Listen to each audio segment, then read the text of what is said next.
Morning class. आज हम पढ़ते हैं बीकॉम फाइनल ईयर का जो हमारा सब्जेक्ट है वो है हमारा ऑडिटिंग। एंड ऑडिटिंग में अपना एक मोस्ट इम्पोर्टेंट टॉपिक आज हो रहा है वो है अंकेक्षण के उद्देश्य और इसकी मीनिंग डेफिनेशन वगैरह इससे पहले वाले वीडियो में कंप्लीट हो गए हैं, तो आप लोग पिछली वीडियो जाकर देख सकते हैं जिससे आपका कोई भी टॉपिक मिस ना हो। आज की वीडियो में हम इसके उद्देश्य और अंकेक्षण को क्लियर करेंगे।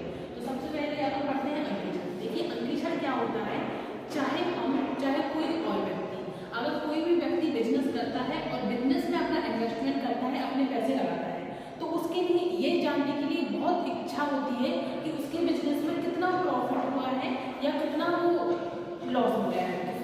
ये जानने के लिए वो जो अकाउंट तैयार करवाता है, जो अपने ट्रांजेक्शन करवाता है, अकाउंट तैयार करवाता है, जब वो चाहता है कि उसके अकाउंट की एक जांच पड़ताल की जाए और जो जांच पड़ताल वो कराता है उसी को हम क्या कहते हैं, ऑडिटिंग कहते हैं।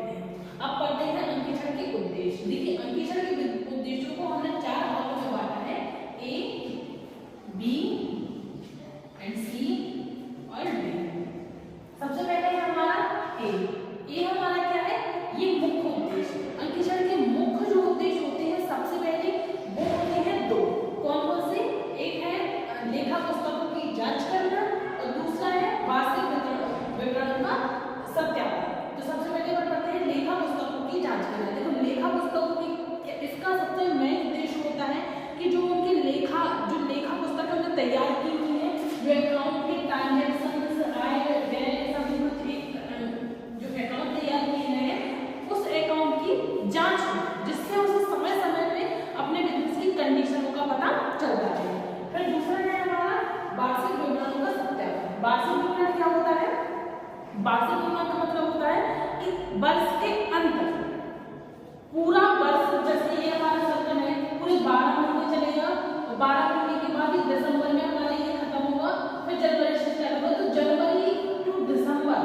तो हमें ये तो पता होना चाहिए कि दिसंबर तक की हमारी क्या कंडीशन है, पूरा वर्ष का सत्यापन कि हमारे पूरे 1 ईयर में हमारी जो बिजनेस है उसकी कंडीशन कैसी रही, कितनी हम लोग प्रॉफिट में रहे, कितना हम लोग लॉस में रहेंगे, या हमें प्रॉफिट भी नहीं हुआ लॉस भी नहीं हुआ, तो हमारी बिजनेस की जो कंडीशन है वो क्या है। तो सबसे पहले इसके मुख्य उद्देश्य में दो ही काम होते हैं। पहला है लेखा पुस्तकों की जांच करना, जो लेखे तैयार होते हैं उनकी जांच करना, और दूसरा है वार्षिक विवरणों का सत्यापन, मतलब पूरे ईयरली जो होता है उनका मेथड और जो रिकॉर्ड उसकी जांच करना, जिससे उन्हें ये पता चल जाए कि हमारा बिजनेस की आज कंडीशन क्या है।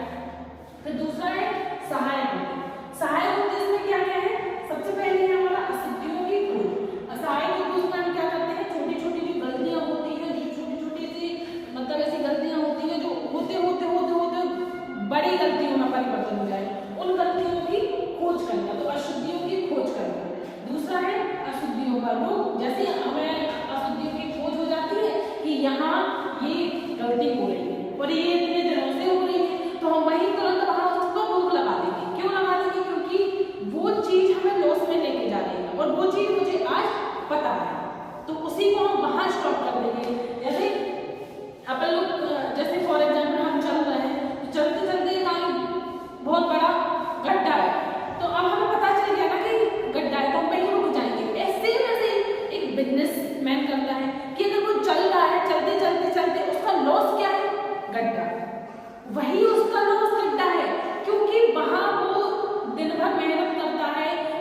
कि आप इस तरीके से नहीं, इस तरीके से काम करो।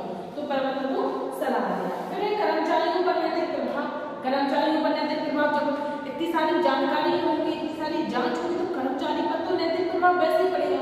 फिर वो गलतियां करने से, फ्रॉड करने से थोड़ी सी उसमें हिचकिचाहट होगी। नेक्स्ट है हमारी सरकारी अधिकारियों को संतुष्ट करना। देखो, एक बिजनेस में बहुत सारे ऐसे काम होते हैं जो सरकारी अधिकारियों के द्वारा किए जाते हैं, तो उन सरकारी अधिकारियों को खुश करना। जैसे टैक्स भरना, अगर हम समय पे टैक्स नहीं भरेंगे तो बस वही हमारा पॉइंट बिगड़ जाएगा। तो समय पर टैक्स भरना और जो भी हमारे पेपर्स हैं, सरकारी अधिकारी हैं, उनको एक संतुष्टि देना कि हम ये काम कर रहे हैं, मतलब ये लीगली चल रहा है हमारा। ये हमारे सहायक उद्देश्य। फिर है हमारे सामाजिक उद्देश्य। सामाजिक उद्देश्य में, सामाजिक उद्देश्य किससे रिलेटेड है? समाज। अब व्यक्ति कोई भी मतलब बिजनेस करता है तो वो एक समाज में रह के ही करता है, समाज के अलावा कहीं भी नहीं करता है। फिर इसमें पहला है विनियोजनों की सुरक्षा, जो विनियोजन होते हैं उनकी सुरक्षा करना। दूसरा है कर की चोरी की सुरक्षा, कर की जो चोरी होती है उसकी भी सुरक्षा करना। श्रमिकों को संतुष्ट मजदूरी की मांग, जो श्रमिक है उनको जिस प्रकार का काम है उनको मजदूरी मिलनी चाहिए, तो उनका भी मेजरमेंट करना। अगर देखो समाज में रह के व्यक्ति काम करेगा और श्रमिकों को उसकी मजदूरी उचित नहीं देगा, तो वो कैसे समाज में काम कर पाएगा और कैसे समाज के लोग उसकी हेल्प कर पाएंगे, कैसे समाज के लोग में काम कर पाएंगे? तो है श्रमिकों को समुचित मजदूरी देना, मतलब जिस प्रकार का काम है उस प्रकार की उसको मजदूरी मिलनी चाहिए। फिर है सामाजिक लागत लाभ का मूल्यांकन। सामाजिक लागत है जो मतलब जो उनकी कॉस्ट है और प्रॉफिट है, उनका भी मूल्यांकन करना। ये है सामाजिक उद्देश्य। और विशिष्ट उद्देश्य भी हमारे, जैसे विशिष्ट उद्देश्य क्या होता है? जैसे हमारा कुछ एक विशिष्ट उद्देश्य हो गया जो हमारा खुद का पर्सनल है ना, तो ये विशिष्ट उद्देश्य हो गया। ये है हमारे शिक्षा के उद्देश्य। एक बार और हम उनको देख लेते हैं। मुख्य उद्देश्य में दो होते हैं, लेखा पुस्तकों की जांच करना और वार्षिक विवरणों का सत्यापन करना। सहायक उद्देश्य में हमारे अशुद्धियों की खोज करना, उन्हीं अशुद्धियों पर रोक करना, छल कपट की खोज करना, उन्हीं छल कपटों पर रोक करना। फिर प्रबंधक को सलाह देना, कर्मचारियों पर नैतिक प्रभाव पड़ता है, सरकारी अधिकारियों को संतुष्ट करना। फिर है हमारा सामाजिक उद्देश्य। ये सभी वो उद्देश्य है जो समाज में रहकर समाजिक के लिए भी कुछ उद्देश्य अंकित के होते हैं, जैसे विनियोजनों की सुरक्षा करना, कर की चोरी की सुरक्षा करना। अब जब एक बिजनेसमैन ही टैक्स को नहीं करेगा, फिर समाज कल्याण के लिए व्यवस्थाएं कहाँ से होगी, है ना? क्योंकि गवर्नमेंट की आय का एक मुख्य स्रोत क्या है? टैक्स। वो तरह तरह के टैक्स लगाता है। फिर श्रमिकों की समुचित मजदूरी की मांग और सामाजिक लागत तथा लाभ का मूल्यांकन। और फिर है हमारे विशिष्ट उद्देश्य। साथ ही आप लोगों को बता दें कि जो डे बाय डे आपको टॉपिक्स वाइज कंप्लीट कराया जा रहा है, तो आप लोग अपनी नोट्स तैयार करते रहें, जिससे आपको परीक्षा के समय में